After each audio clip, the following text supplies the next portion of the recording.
Nasawi naman sa isa pang karambola ng tatlong mga sasakyan sa Skyway ang dating PBA player na si Brian Gahol. Nawalan daw ng kontrol ang isang jeep na bumangga sa minamanehong van ni Gahol.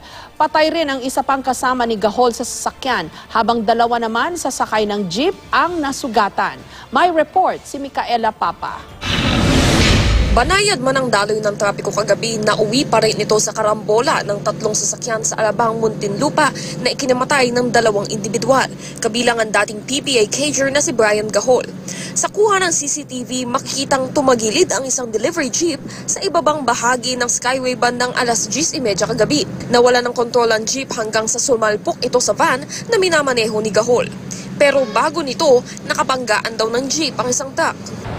Sabi nga ako nung driver na kuwan ho siya sa truck, nagsagian sila. Siyempre makuan po yung truck, kumaliwa po, kaya nasagasaan po yung... Siya yung nasa gitna. Sa tapat po ng huling gulong ng aking traktor sa gawing kaliwa. Dead on arrival na sa Parañaque Medical Center si Gahol at ang kaibigan niyang babaeng nakaupo sa front passenger seat. Sugatan naman ang dalawang sakay ng jeep.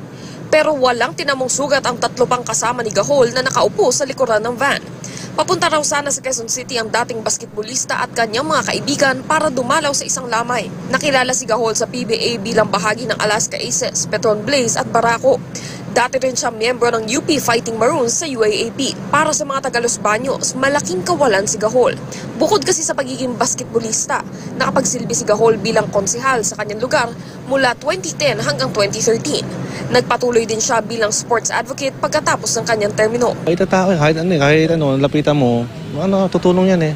Nung nawala siya din siya sa PBA, andito siya na tumutulong sa mga kabataan, maglulunsad siya ng mga basketball clinic. Patuloy naman ang investigasyon ng Highway Patrol Group sa nangyaring karambola. Ang dapat daw managot sa insidente batay sa inisyal na pagsisiyasat ay ang driver ng jeep na ginawang delivery vehicle at may mabigat na karga. Malabas na siya talaga yung may fault doon sa nangyaring aksidente. Hindi ka naman nakasulo? Hindi, ayos na ako, normal na ako kasi tagal namin nagpahinga. Sasampa ng driver ng jeep ng reklamong reckless imprudence resulting in multiple homicide, multiple physical injuries at damage to property. Ang driver naman ng truck hindi pa raw absuelto. Micaela Papa, GMA News.